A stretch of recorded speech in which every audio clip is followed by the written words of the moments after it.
لیے سورۃ الفاتحہ.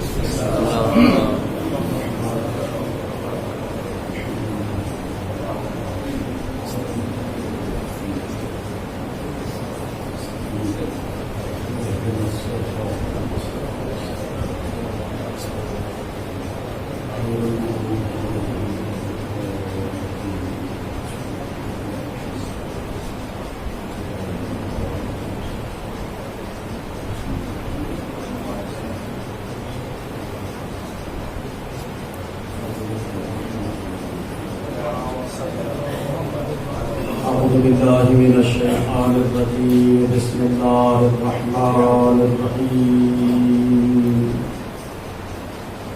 الحمد لله الذي جعل الحمد ثمنا لنعمائه ومعاذا من بلائه وسبيلا إلى جنانه وسببا لزيادة إحسانه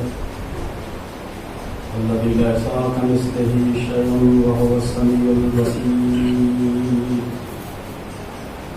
الصلاة والسلام على الأفضل العدد العبد المؤيد والرسول المصدق المصطفى الأمجد المحمود الأحمد وحبيب إله العالمين أبي القاسم محمد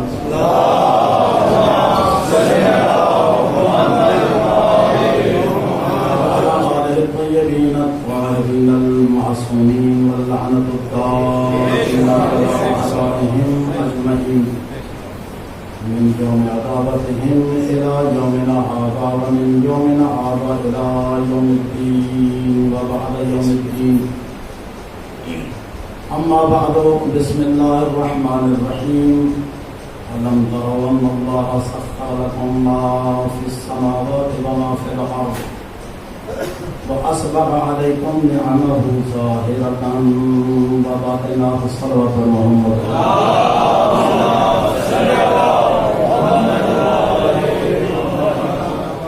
اس مجلے سے آزاد کی قبولیت کے لیے بابا سے کرام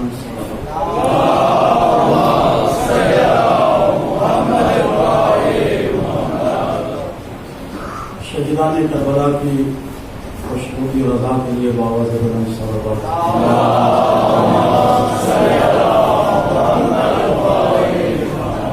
عاجل ظہور امام زمان علیہ الصلوۃ والسلام کے لیے بلند تر صلوات.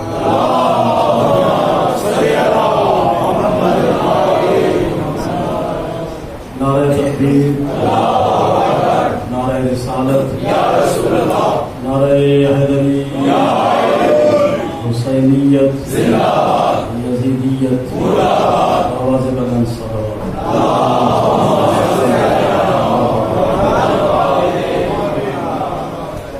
میرے محترم سامعین، آج کا یہ دن ہمارے لیے دو طرح سے غم کا دن ہے،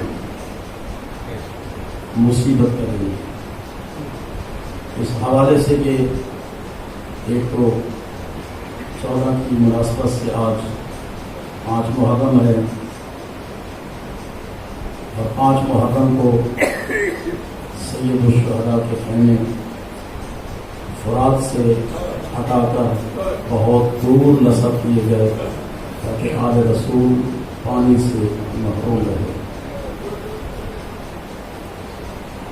اور دوسری مصیبت اس حوالے سے کہ آج کے دن اس ملک پاکستان کے حصول کی خاطر ہزاروں کی تعداد میں مسلمانوں کو قتل کیا گیا. اور آپ تو باب پاکستان پہ بیٹھے ہیں. اس مقام پہ آج ان شہداء کے لیے قرآن خوانی اور اظہار ثواب کا اہتمام ہونا چاہیے. چل جائے کہ وہاں کا منظر کچھ اور نقشہ پیش کر رہا ہے. وہاں سے گزرے تو دیکھا کہ اس علاقے کے بہت سارے نوجوان مختلف کھیلوں میں مصروف ہیں. جب یہ لوٹے ہوئے مسلمان وہاں سے آئے تھے ان سے کبھی حالات پوچھیں کہ تم پہ کیا گزری تھی. جب وہ یہاں پہنچے تھے میرا دل گواہی دیتا ہے ان کے لیے بھی اس مقام پہ پہنچنا یہ شام غریبہ تھی. کیونکہ جب پہنچے یہاں پہ زوجہ کا شوہر نہیں تھا، بہن کا، ماں کا بیٹا نہیں، اور کچھ ایسے خاندان بھی تھے کہ خاندان میں سے کوئی ایک فرد بچا، باقی کوئی بھی نہیں تھا. میں نے ایک آرٹیکل پڑھا، آپ اس حوالے سے مجھ سے زیادہ بہتر جانتے ہیں، بڑی تکلیف ہوئی اس آرٹیکل کو پڑھ کر. ایک نوجوان کی شادی ہو رہی تھی، جب اس کا نکاح درج ہونے لگا تو اس سے پوچھا کہ تیرے باپ کا نام کیا ہے؟ تو اس نے کبھی ماں سے پوچھا ہی نہیں ہے کہ میرے باپ کا نام کیا ہے، کیونکہ اس نے یتیمی میں ہی آنکھ کھولی تھی، ضرورت ہی محسوس نہیں کی. یہ شناختی کارڈ اور یہ چیزیں تو بعد کی پیداوار ہے. پشیمان ہوا، فوری اٹھا اسی سیلے کے ساتھ عورتوں کے حلقے میں گیا، ماں سے کہا کہ مجھے میرے باپ کا نام بتائیے. ہم ماں بھی خاموش، ماں بھی نام بتانے سے قاصر رہی.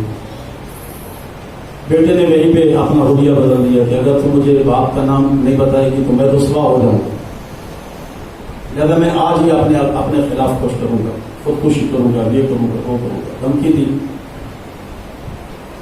ماں کے آنسو کرتے اس نے کہا کہ بیٹا بیٹھو میرے ساتھ، اب میں آپ کو بتاؤں کہ تیرے ساتھ کیا ہوا تھا اور میرے ساتھ کیا ہوا تھا. بیٹا اطمینان سے بیٹھ گیا.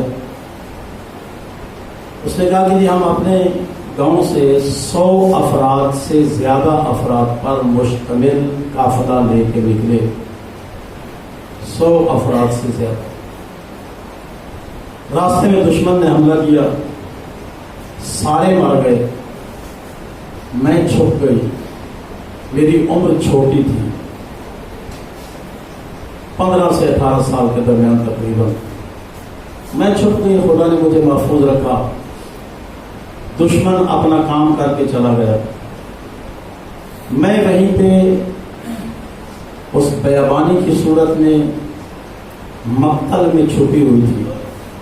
آپ بتائیے کہ ایک عورت 15 سے 18 سال کی عمر میں ہو، لاشوں کے انبار پڑے ہوں اور انجانی جگہ پہ ہو، رات کا وقت ہو، کیسا گزرا ہو.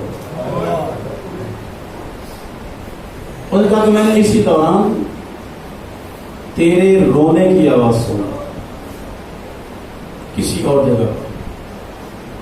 میں نے ہمت باندھی، میں وہاں گئی. تو بھی چند لاشوں کے درمیان دل بلا رہا تھا.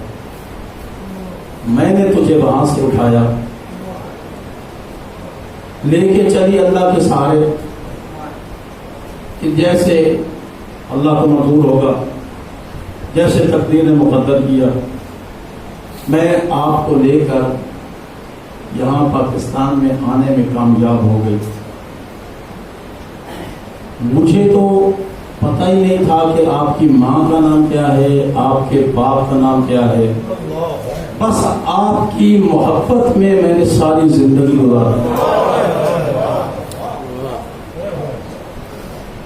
میں نے شادی نہیں کی، آپ کی محبت میں نے ساری زندگی گزار دی. آپ بتائیے کہ جس کو میں نے مقتل سے اٹھایا ہو اس کے باپ کا مجھے کیا پتا کہ کیا نام ہے.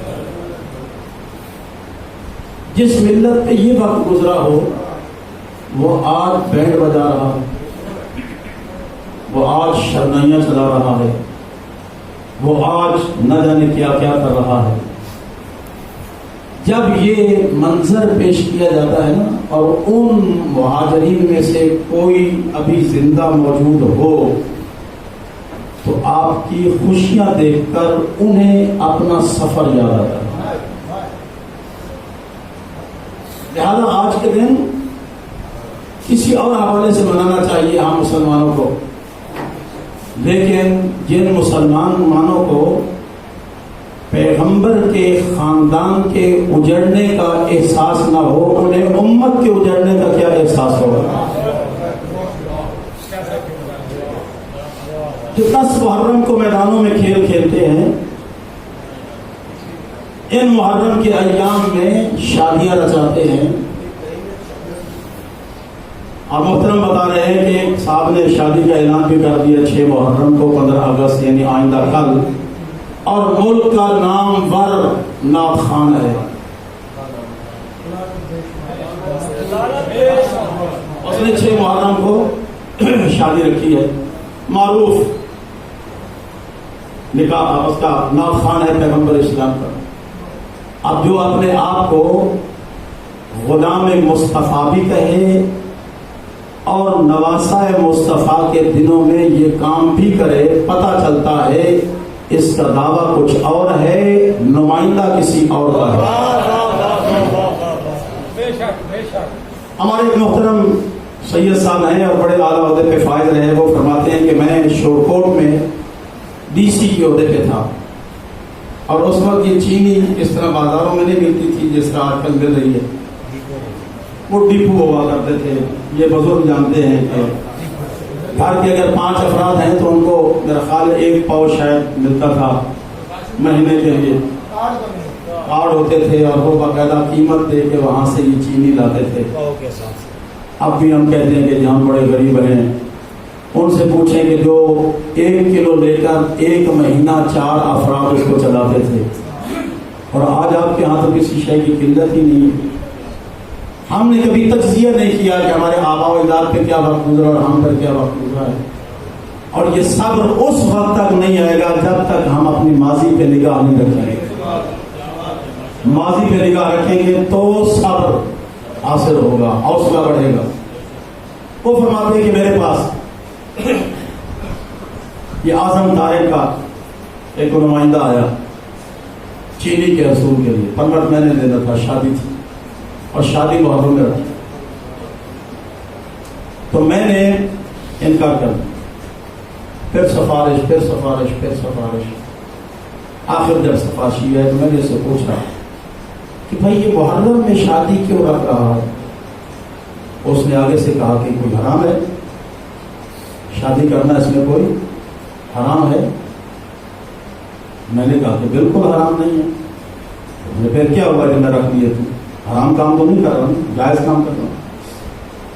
تو وہ فرماتے ہیں کہ میں نے ان سے پوچھا کہ اگر تیرا باپ مر جائے اور اس کا جنازہ پڑا ہو یا اس کے سکھوں کا دن ہو تو کیا تو بیٹے کی شادی کرے گا؟ چپ ہو گئے، جواب نہیں دے سکتے۔ میں نے اس سے کہا کہ اگر کوئی بندہ باپ کا جنازہ چھوڑ کر یا سکھوں کے دن میں شادی رکھتا ہے تو اس کو کوئی بھی حلالی نہیں کہے گا، ہر ایک کہے گا کہ یہ حرامی ہے۔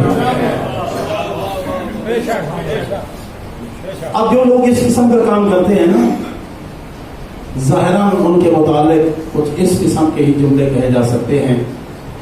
تو ایک تکلیف آج کے دن ہمیں کربلا کے حوالے سے، اور دوسری تکلیف ان مہاجرین مسلمانوں کے حوالے سے کہ جنہوں نے اپنے کشتے دیکھ کر پاکستان کی طرف ہجرت کی۔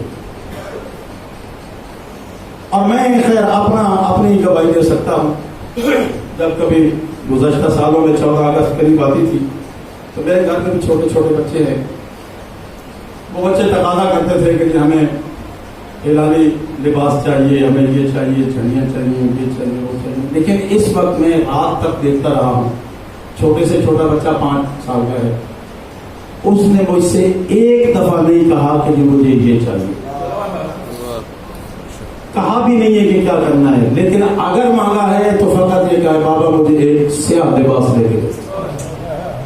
اور میرا یہ خیال ہے کہ یہ منظر آپ کے گھروں میں بھی ہوگا، کسی نے، ہمارے بچے نے، شیعہ نے آج کے دن میں یہ طوطی باجے مگر موانے کی کوشش نہیں کی، خواہش نہیں کی، اگر خواہش کی ہے تو یہی کی ہے کہ بابا ہمیں مجلس پہ جانا ہے، ہمیں جلوس پہ جانا ہے، ہمیں سیاہ لباس چاہیے، اس کا پتہ یہ چلا، اس سے پتہ یہ چلا کہ کربلا کے وارث بھی ہم ہیں، پاکستان کے وارث بھی ہم ہیں۔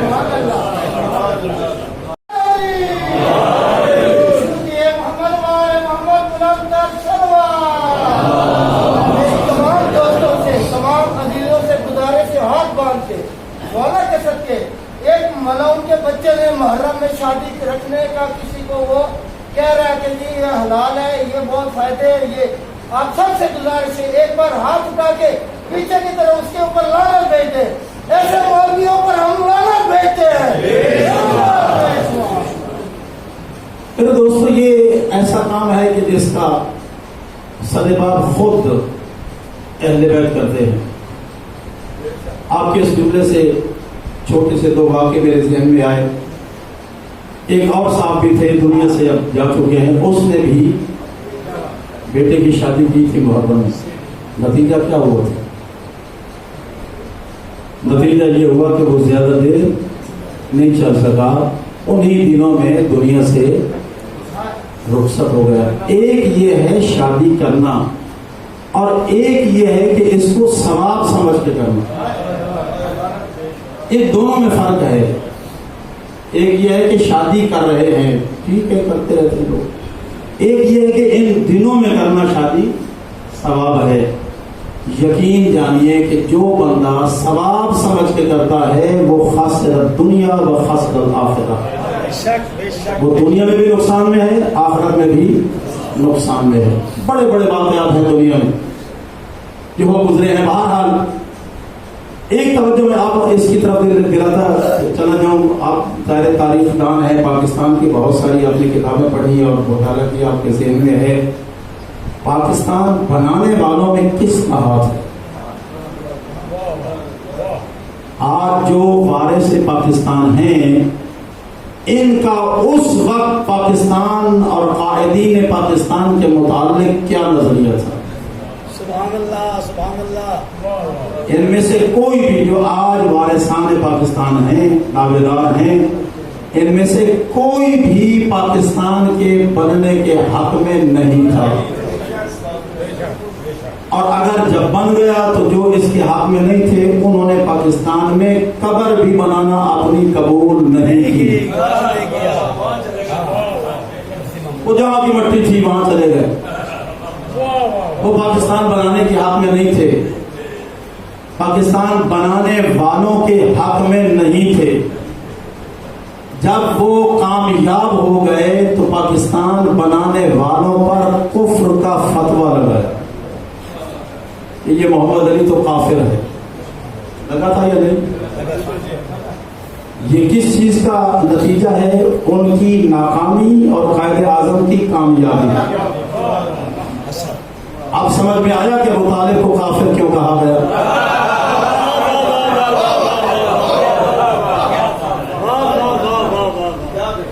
ابو طالب کو کافر کیوں کہا گیا؟ سارے وہی تھے کہ جو دین اسلام کو پسند نہیں کرتے تھے۔ ابو طالب نے سپورٹ کیا، اسلام کامیاب ہو گیا، اب کوئی بس نہیں چلتا تھا تو ابو طالب کو کافر کہہ دیا۔ کافر کا مطلب کیا ہے؟ نافرمان، نافرمانی کرنے والا۔ ممکن ہے کہ انہوں نے کافر جو ابو طالب کو کہا ہو وہ اس حوالے سے کہا ہو کہ چونکہ ہماری نہیں مانی لہذا کافر، ہماری نہیں مانی نا اس لیے کافر ہو۔ محمد علی جناح پر بھی کفر کا فتویٰ لگ گیا۔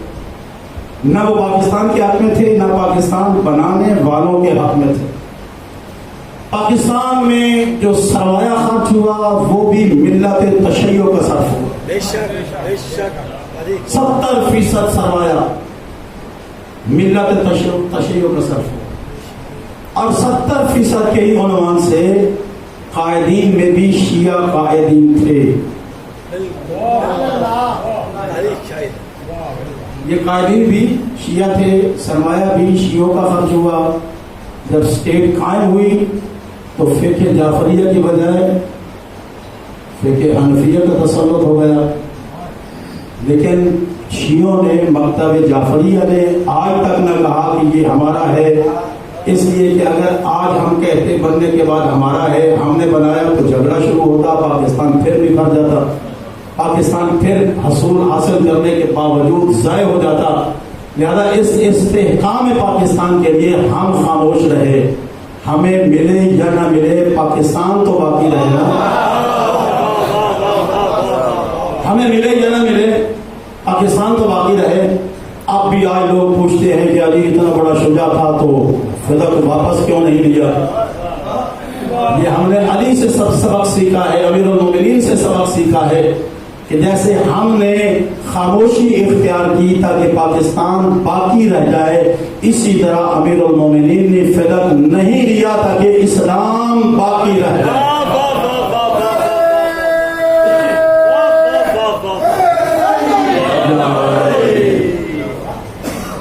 یہ پاکستان بنانے میں جن جن لوگوں کا ہاتھ تھا، دیکھا کہ انہوں نے کیا لیا پاکستان سے۔ قائد اعظم نے کتنی جائیدادیں بنائی ہیں؟ قائد اعظم کے نام کی کوئی جائیداد؟ اسی طرح آپ دیکھیں پچھلے دنوں میں وہ وزیر اعلیٰ سندھ سے لیاقت علی وزیر اعظم، جو پہلا وزیر اعظم تھا لیاقت علی خان، اس کے بیٹے کے علاج کے لیے استدعا کی گئی۔ یہ لیاقت علی خان کون تھا؟ انڈیا میں اس کی زمینوں سے کئی ریلوے اسٹیشن تھے۔ یہ شہر لاہور میں دیکھ لیں، قریب سے قریب تر ہے ریلوے اسٹیشن، لیکن کتنا فاصلہ ہے؟ اور جب شہر سے باہر نکلیں گے تو لمبی لمبی مسافت پر ریلوے اسٹیشن ہوتا ہے۔ اس کی زمین میں کئی ریلوے اسٹیشن تھے اور دونوں اطراف میں باغات اور زمینیں لیاقت علی خان کی تھی۔ جب پاکستان میں آئے کوئی کلیم نہیں کیا، وزیر اعظم تھا پھر بھی نہیں لیا۔ اگر کہیں سے کوئی محل ملا کسی بیرون ملک میں تو وہ بھی پاکستان کو دے دیا۔ جب بیچارہ شہید ہوا اور غسل دیے جانے لگا تو اس کی ایسکن کے نیچے جو اس نے بنیان پہنی وہ بنیان پھٹی ہوئی تھی، یعنی اس نے سارا کچھ اپنے وطن عزیز پہ خرچ کیا ہے۔ جو نواب تھے ان کی حالت یہ ہے کہ 1.5 لاکھ روپیہ ماہانہ مانگنے کے لیے حکومت سے اپیل کر رہے ہیں، اور جو بھکاری بن کے آئے تھے آج وہ پاکستان کے مالک اور سب سے بڑے سرمایہ دار ہیں۔ اس کا پتہ چلانا کہ دینے والا کوئی اور ہے، لوٹنے والا کوئی اور ہے۔ اور یہی منظر ہمیں اسلام بھی پیش کر رہا ہے کہ اسلام میں لٹوانے والے کچھ اور تھے، لوٹنے والے کچھ اور تھے۔ میرے دوستو، اللہ نے ہمیں جو قرآن مجید پاکستان جو حاصل کیا کس نام پہ کیا تھا؟ لا الہ الا اللہ۔ اس کا مطلب یہ ہے کہ جو بھی لا الہ الا اللہ پڑھتا ہے وہ پاکستان کا وارث۔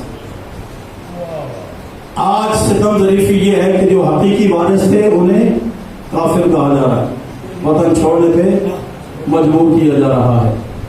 تو پھر ہمیں کہنے کا حق رکھتے ہیں نا کہ یہ آج کی روش نہیں ہے، یہ تو پیغمبر اسلام سے چلی ہے۔ جو وارث تھے انہیں محروم کیا گیا، جو لٹیرے تھے انہیں مالک بنا دیا گیا۔ یہ پاکستان آپ نے بنایا تھا اور آج ہم تجدید عہد کر رہے ہیں کہ جب بھی پاکستان پہ آنچ آئے گی، بنانے میں پیش تھے، بچانے میں بھی سب سے حلاوت دستہ ثابت ہے۔ پاکستان پاکستان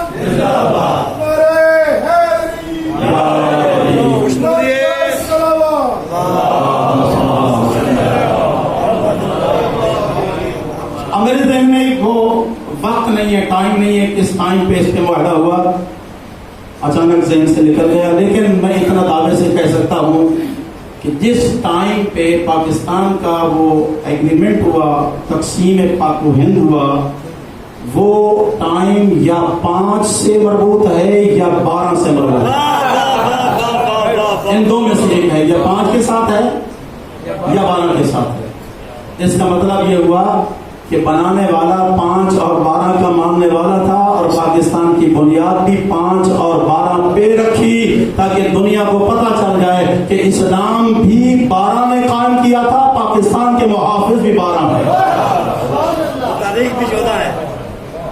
میرے دوستو، اللہ نے ہمیں، میں نے پہلے دن ایک حدیث بیان کی اور میں بیان نہیں کر سکا اس کا کوئی ایک آدھ جملہ، لیکن آج سے میں نے عاد کیا کہ اس کا بھی ایک ایک جملہ میں آپ کو آپ کی خدمت میں عرض کروں گا، جس میں ہمیں کہا گیا کہ جب نیند سے اٹھو تو اللہ کی 5 نعمتوں کا شکریہ ادا کرو۔ جب بھی نیند سے اٹھو اللہ کی 5 نعمتوں کا شکریہ ادا کرو، اور پھر وہ وعدہ کرتا ہے وَلَئِن شَكَرْتُمْ لَأَزِيدَنَّكُمْ، اگر تم میرا شکریہ ادا کرو گے تو میں اس نعمت میں اضافہ کروں گا۔ تو اب کم از کم ہمیں یہ تو یقین ہو گیا نا کہ ہم اگر شکر ادا کرتے ہیں تو اللہ اس میں مزید ہمیں ترقی عطا فرمائے۔ ان نعمات میں سے 5 نعمات میں سے ایک نعمت یہ ہے کہ جب تم نیند سے اٹھو تو اس ذات کا شکریہ ادا کرو، الحمدللہ الذی جعلنی من شیعۃ علی بن ابی طالب، پروردگار تیری ذات کا بڑا احسان ہے مجھ پر کہ تو نے بلا مانگے مجھے علی جیسا امام عطا کیا۔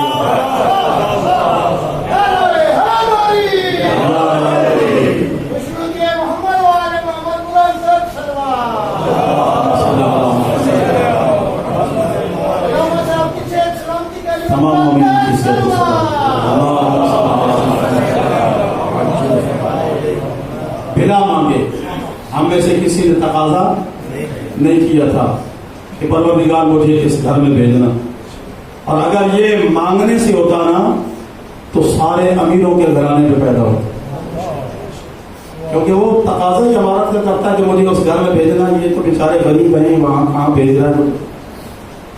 ہم نے مانگا نہیں تھا، اللہ نے ہمیں بغیر مانگے علی جیسا امام عطا کیا۔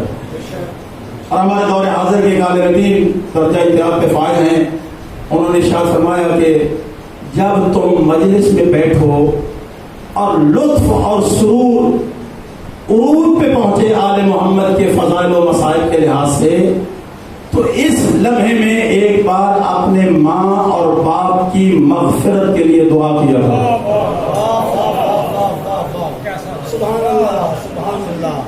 جب یہ لطف آل محمد فضائل اور مسائل معراج پہ پہنچ جائے، اپنی ماں اور باپ کی مغفرت کی دعا کیا کرو۔ کیوں؟ اس لیے کہ ماں نے ہمیں ایسا جنم دیا ہے کہ اللہ نے ہمیں علی کا محب بنانا پسند کیا۔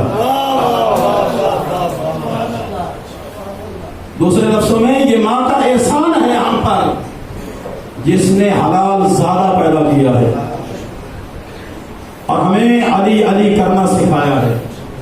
لہذا جب تمہیں مجلس میں لطف آئے تو اپنی ماں اور باپ کی مغفرت کی دعا کرو کہ تمہارا ہمارے اوپر احسان ہے کہ تم نے ہمیں علی کا محب بنانے میں اپنا رول ادا کیا ہے، کردار ادا کیا۔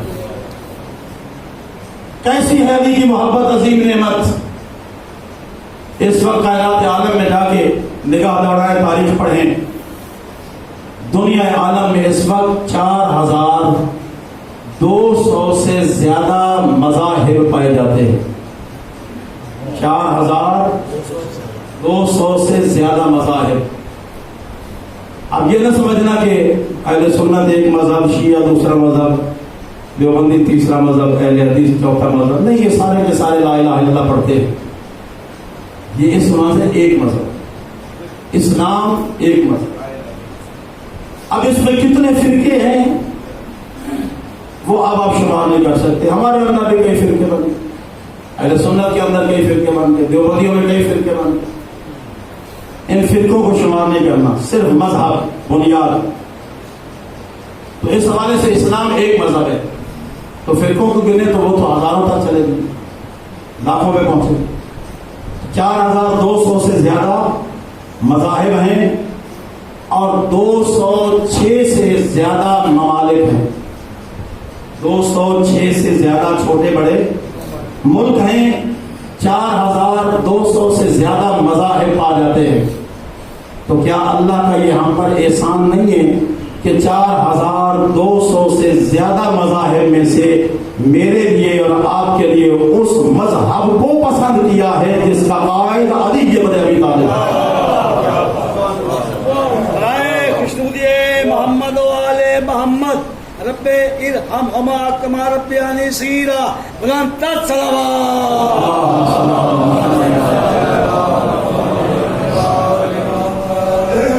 علی جیسا امام اور قرآن جیسی کتاب، دونوں میں فرق ایک صامت ہے ایک ناطق. اس کا دعویٰ کیا ہے؟ ہدی للمتقین، کہ یہ کتاب متقیوں کی ہدایت ہے. اور امام کا کیا دعویٰ ہے؟ امام المتقین. دونوں کی لائن ایک ہے. امام بھی متقیوں کا ہے، کتاب بھی متقیوں کی ہے. اب جو اپنے آپ کو متقی سمجھتا ہے وہ سمجھے کہ قرآن بھی میرا ہے، علی بھی میرا ہے. کل میرے دوست مغل صاحب ایک شعر پڑھ رہے تھے جس میں کہا تھا کہ قرآن لیا اور جدا ہو گئے. میرے دوستوں میں عرض کرتا چلوں، بعض ہمارے شیعوں نے بھی صرف اہل بیت کو لے لیا اور انہوں نے مکمل طور پر قرآن کو لے لیا. وہ قرآن لے کے جدا ہو گئے. ہم میں سے بعض اہل بیت کو لے کے دور ہو. پیغمبر نے کیا فرمایا تھا؟ دونوں. انی تارک فیکم الثقلین، میں تمہارے درمیان 2 ثقیل چیزیں چھوڑ کے جا رہا ہوں، 2 وزنی چیزیں چھوڑ کے جا رہا ہوں. لیکن اس میں ایک لطف یہ ہے کہ عربی زبان میں ایک لفظ ہے ثقلین، یہ تثنیہ کہتے ہیں جو 2 پہ اطلاق کرتا ہو. جیسے رجلین 2 مرد، یعنی اپنی انسانیت میں لفظ انسان اور مرد کے حوالے سے دونوں برابر، 2 برابر چیزوں پر تسلیہ کا اطلاق ہوتا ہے. ثقلین 2 بھاری چیزیں. اس کا مطلب یہ ہوا کہ جتنا وزن اہل بیت کا ہے اتنا ہی وزن قرآن مجید کا ہے. لیکن اس وزن سے مراد یہ کلو من تولے ماشے نہیں، یہ نہیں ہے. اگر یہ وزن ہو تو پھر تو قرآن بھی ایک جیسا ہے، کیونکہ ایک قرآن 10 کلو کا ہے تو دوسرا قرآن 1 پاؤ کا ہے، اس سے بھی کم کا ہے. پھر تو قرآن بھی ایک جیسا نہیں. اس سے وزن، یہ وزن کلو ماشے کا نہیں ہے، روحانی وزن. سبحان اللہ. جتنا روحانی وزن قرآن مجید کا ہے اتنا ہی روحانی وزن اہل بیت کا ہے. اگر اہل بیت نے کسی مقام پر صحابی بننے کی خواہش کی تو مطلب یہ ہے کہ صحابی بلند ہے، اہل بیت کم ہے. اور اگر ہر صحابی نے اہل بیت میں شامل ہونے کی خواہش کی تو مطلب یہ ہے کہ اہل بیت بلند ہے، صحابی کم تر ہے. اور پھر اس کی دوسری دلیل کہ صحابی اور ہے، اہل بیت اور ہے. جب درود پڑھتے ہیں تو کیا پڑھتے ہیں؟ ہم تو پڑھتے ہیں اللہم صلی علی محمد و آل محمد. لیکن بعض لوگ پڑھتے ہیں اللہم صلی علی محمد و علی آل محمد و علی صحاب محمد و علی ازواج محمد. تو یہ الگ الگ کر دینا یہ دلیل ہے کہ اہل بیت اور ہیں، اصحاب اور ازواج اور ہیں.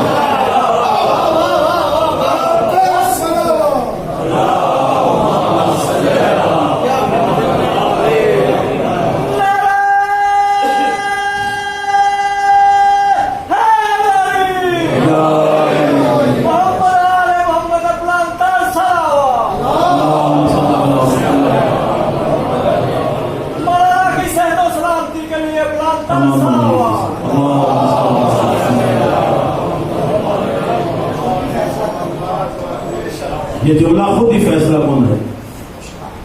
اگر داخل ہوتے، شامل ہوتے تو الگ کہنے کی ضرورت ہی نہیں تھی. الگ کہنے کی ضرورت اس لیے پڑی کہ وہ اس میں شامل نہیں ہے. کل میں وہاں مجلس پڑھ رہا تھا تو جو اس سٹیج پہ بیٹھا تو ایک صاحب آگے اور کہنے لگے کہ یہ قرآن صامت اور ہاں قرآن ناطق، اس میں فرق کیا ہے؟ قرآن صامت قرآن مجید جو لفظوں میں لکھا ہے، اور قرآن صامت اور قرآن ناطق ہماری نگاہ میں وہ ہیں جن کو اللہ نے قرآن کا وارث قرار دیا۔ سبحان اللہ، بے شک بے شک۔ وہ قرآن ناطق ہے، یہ قرآن صامت ہے، یعنی قرآن جو لفظوں میں ہے اگر کوئی بولے تو بے عین ہی اسی طرح بولے اور قرآن اس کے قول کی تصدیق کرے تو وہ قرآن ناطق بنے گا، یہ قرآن صامت بنے گا۔ مختصر یہ کہ کسی صاحب نے ہمارے عالم دین سے پوچھا کہ جناب یہ بتائیے علی اور قرآن میں فرق کیا ہے؟ انہوں نے اپنے انداز میں جواب دیا کہ اگر قرآن انسانی شکل میں آتا تو علی بن کے اترتا، اور اگر علی لفظوں میں آتا تو قرآن بن کے اترتا۔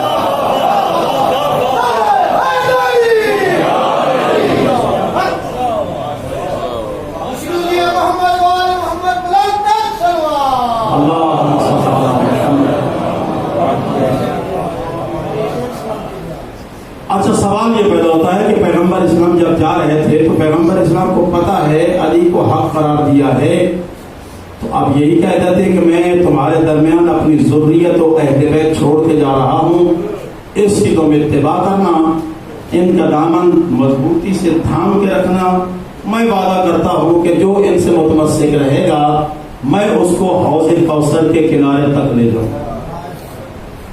لیکن پیغمبر اسلام نے صرف اہل بیت کو نہیں کہا بلکہ ساتھ قرآن کو بھی رکھا۔ اچھا، اگر اہل بیت کو نہیں رکھا تو جو کردار اہل بیت ہے وہ سارے کا سارا قرآن ہے، تو پھر قرآن کو رکھ دیتے، اہل بیت کو رکھنے کی ضرورت کیا تھی؟ لیکن یہ تو حقیم امت جانتا ہے نا کہ میں نے اہل بیت کے ساتھ قرآن کیوں رکھا اور قرآن کے ساتھ اہل بیت کیوں رکھی۔ ہمیں صرف یہ سمجھ آتا ہے کہ اللہ کے نبی نے قرآن کی تصدیق کے لیے اہل بیت کو گواہ بنایا ہے اور اہل بیت کی تصدیق کے لیے قرآن کو گواہ بنایا ہے۔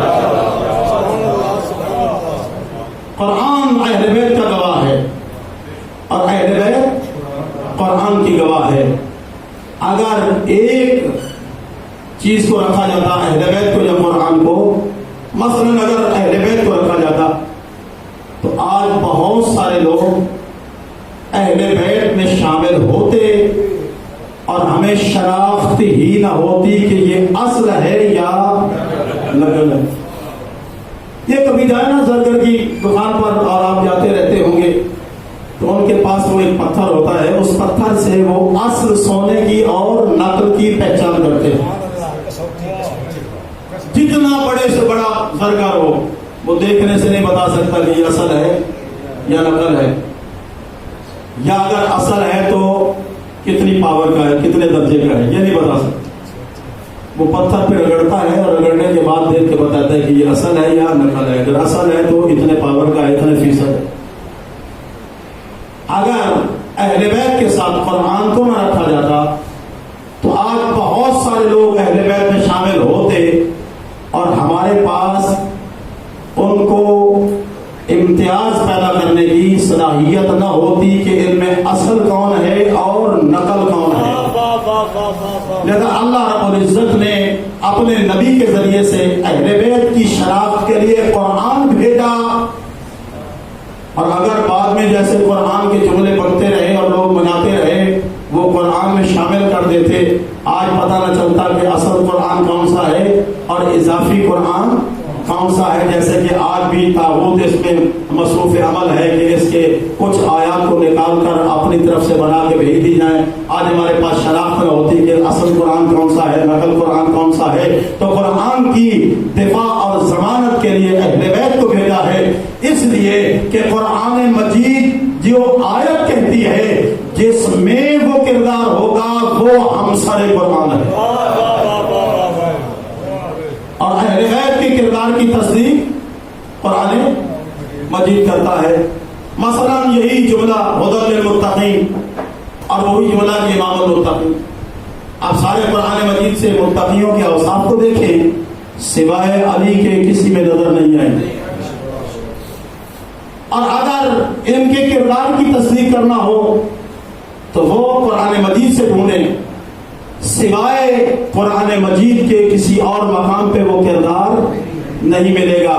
گویا اللہ نے اہل بیت کی ضمانت قرآن مجید سے دی ہے اور قرآن مجید کی ضمانت اہل بیت سے دی ہے۔ مثلا ایک وزن قرآن مجید کا، لا یأتیہ الباطل من بین یدیہ ولا من خلفہ، قرآن یہ کہتا ہے کہ میرا ماضی بھی بے داغ ہے اور میرا مستقبل بھی بے داغ ہے، نہ اس کے ماضی میں کوئی باطل شامل ہے اور نہ اس کے مستقبل میں باطل شامل۔ قرآن کا ماضی بھی بے داغ اور مستقبل بھی بے داغ۔ پیغمبر کے زمانے سے لے کر آج تک اس صفت کو ڈھونڈیں کہاں پائی جاتی ہے؟ سبحان اللہ۔ جس شخصیت کا ماضی بھی بے داغ ہو اور مستقبل بھی بے داغ ہو وہ ہمسر قرآن ہے۔ سبحان اللہ سبحان اللہ۔ اور اگر کسی کا ماضی داغدار ہے تو وہ بھی ہم پلہ قرآن نہیں ہے، اور جس کا مستقبل داغدار ہو گیا وہ بھی ہم پلہ قرآن نہیں ہے۔ میری نظر میں بس یہی ایک جملہ کہہ کے آپ کی زحمت، کیونکہ وقت کے دامن میں گنجائش نہیں رہی، آپ کی زحمت کو تمام کروں۔ کیسے ماضی اور مستقبل کو دیکھیں؟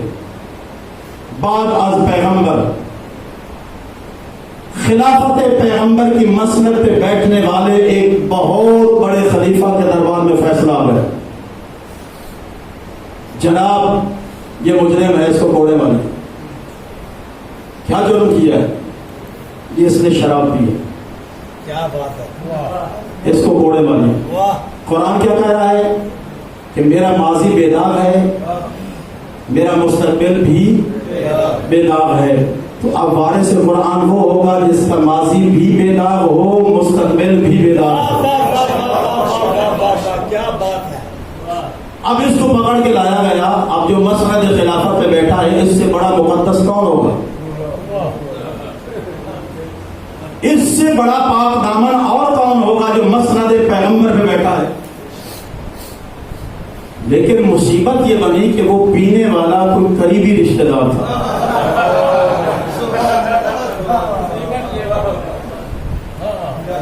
اب ظاہر ہے کہ گواہی آ گئی۔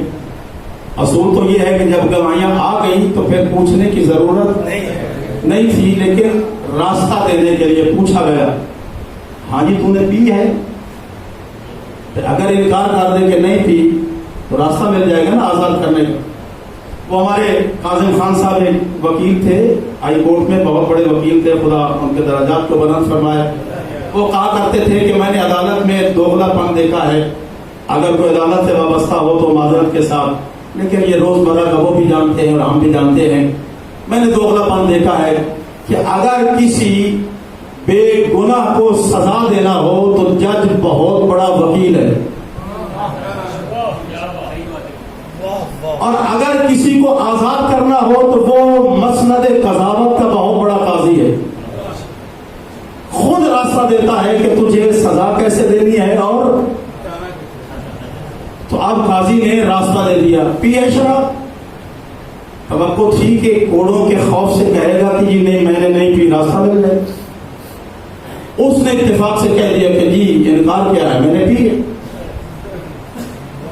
اب مشکل بن گئی کہ سزا تو دینی ہے، لیکن بہرحال رکھ رکھاؤ بھی ہوتا ہے۔ سزا سنا دی کہ جاؤ جی اس کو اتنے کوڑے مارو۔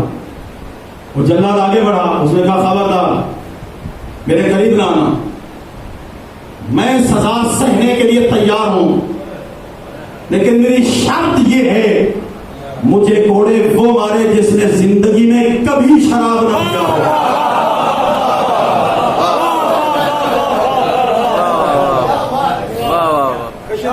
امام حسن علیہ السلام بلند تر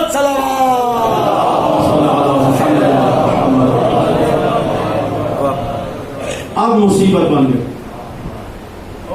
مجرم کی خواہش یہ ہے کہ مجھے کوڑے وہ مارے جس نے کبھی یہ شراب نہ پیا ہو۔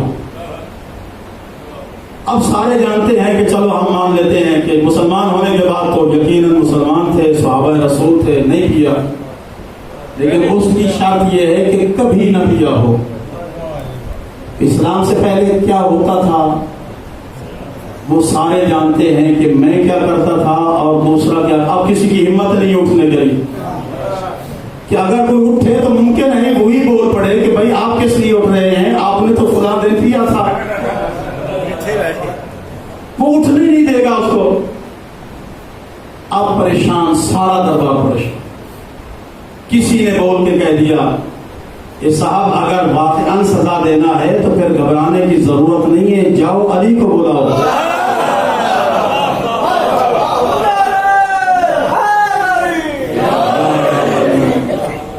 امیر المومنین کو بلا دو, وہ اس مجرم کو سزا دیں.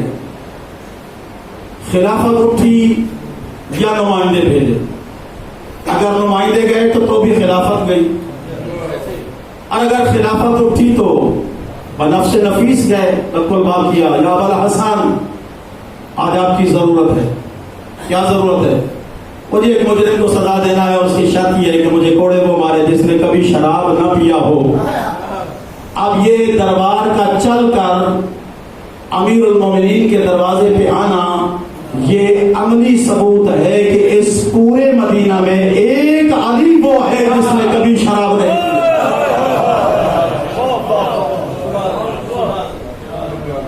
امیر المومنین نے فرمایا کہ چلو میں آ رہا ہوں. چلو یہ چلے. امام امیر المومنین نے اپنے بیٹے حسن کو ساتھ لیا, بیٹا میرے ساتھ تم چلو. اب دیکھیں امام کی نگاہ کتنی بعید تک مطالعہ کر رہی ہے. اگر امیر المومنین خود چلے جاتے, کوڑے مار دیتے, تو آج یہ کہا جا سکتا تھا کہ علی تو ٹھیک ہے, پیغمبر کی بغل میں سوتے تھے, پیغمبر کے ساتھ رہتے تھے, انہوں نے کوئی ایسا کام نہیں کیا, لیکن علی پر آ کے عصمت ختم ہو گئی, آگے تو نہیں چلی نا. کیا بات ہے.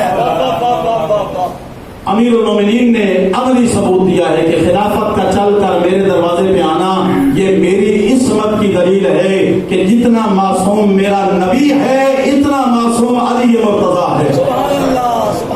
لیکن حسن مرتضیٰ کو ساتھ لے گئے, بیٹا حسن اس کو کوڑے مارو. بڑا دربار ہے, کسی کی ہمت نہیں کہ کوئی کہہ سکے کہ حسن مرتضیٰ تو کوڑے نہیں مار سکتا.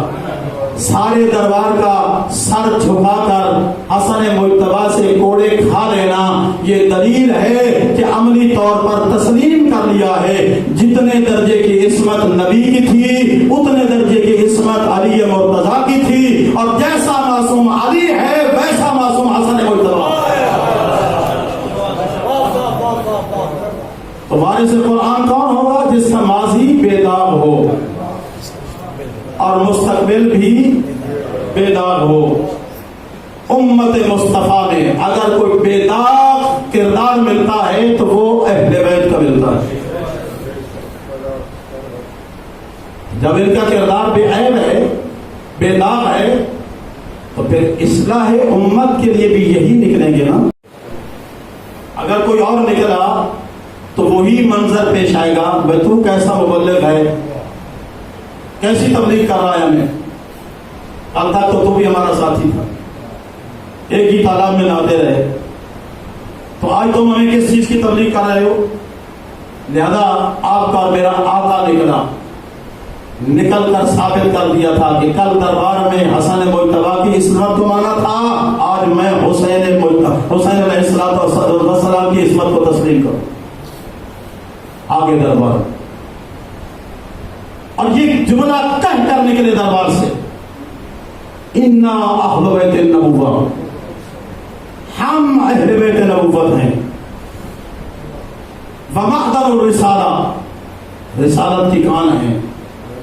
ومحبت الوحی والتنزیل, ہم وہ ہیں جن کے دروازے پر جبرائیل قرآن لے کے آتا تھا.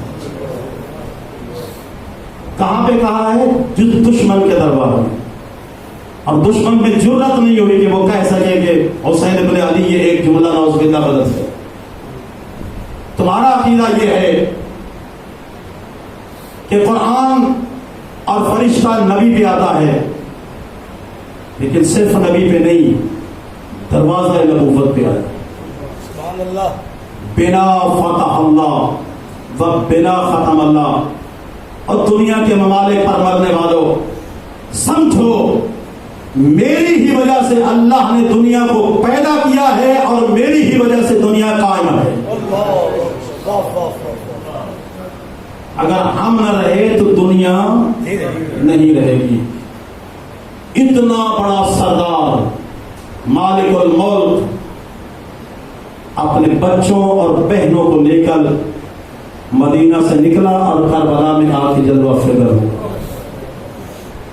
آج 5 محرم ہے. آج تک اہل بیت کے خیمے نہر علقمہ پہ تھے اور آج نہر علقمہ سے خیمے اکھاڑے گئے اور پانی سے دور نصب کیے گئے. دیکھو کیسی حکمت امام ہے. اگر آج خیمے نہ اکھیڑے جاتے مورخین لکھتے کہ وہ پانی کی جنگ تھی. وہ کہتے تھے کہ خیمے ادھر لگاؤ. حسین نے ادھر خیمے لگائے نہیں, لہذا اسی پہ جنگ ہوئی اور حسین کا پانی کی جنگ تھی. حسین ابن علی نے وہاں سے خیمے اکھیڑ دیے تاکہ میں کوئی ایسی وجہ نہ رہ جائے جس کی وجہ سے میری مظلومیت پر پردہ پڑے. لیکن آج ہم اس بیوی کو پرسا دیں گے کہ جو کربلا سے لے کر زندگی کے آخری سانس تک اپنے بچوں کو نہیں روئی, زہرا کے بیٹے حسین پہ روتی رہی. اپنے 2 بچے مارے گئے,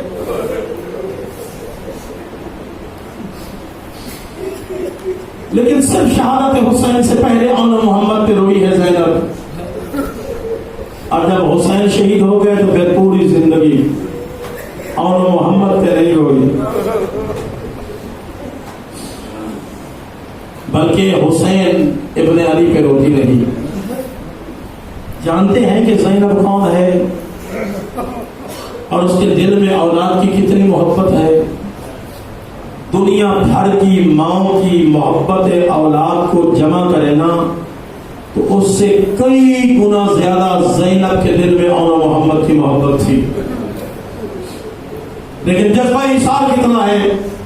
2 کام کیے ہیں شب عاشور. جناب سیدہ نے مصلی بچھایا ہوا ہے, کبھی بارگاہ خدا میں دعا کرتی ہے پروردگار کہ میری قربانی بھی حسین کے لیے قبول کر لے, اور کبھی اپنے بچوں کو سامنے زمین پہ بٹھا کے کہتی ہے بیٹھو یاد رکھو کل اکبر سے پہلے تمہارا لاشا آنا چاہیے.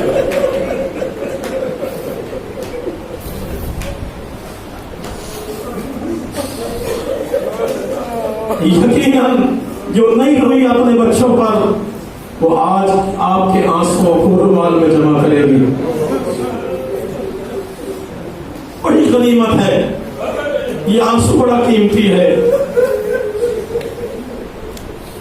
ہمیں اسلام میں خدا ہونے کی توفیق عطا کرے. ساری رات دعا کرتی رہی اور ساتھ ساتھ بچوں کو تلقین کرتی رہی بیٹا اکبر سے پہلے تم آنا ہے, سب سے پہلے میدان جنگ میں تم نے جانا ہے. بچے وعدہ کرتے ہیں اماں اگر ماموں نے اجازت دے دی دنیا یاد رکھے گی کہ علی مرتضیٰ کے نواسوں نے کیسی جنگ کی تھی.